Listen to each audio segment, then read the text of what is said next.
Sino ang dapat pagkatiwalaan? Maaari mo bang isaresay ang mga naganap bago mangyari ang insidente niyon? Kung may pagkinalaan po kayo, you're talking to the wrong person po. Hindi ko kaya gawin na masamahan si Nicole. Mahal ko siya. Mahal na mahal ko po si Nicole. Hindi ko po siya kayang saktan. Hindi ko talaga magagawa yun. Siguro may mga kasalanan ako dati pero pulisiyan ko naman yun. Ano ang aking laban?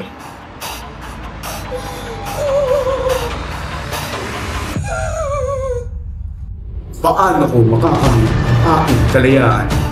Sentencing, Sean Perfecta.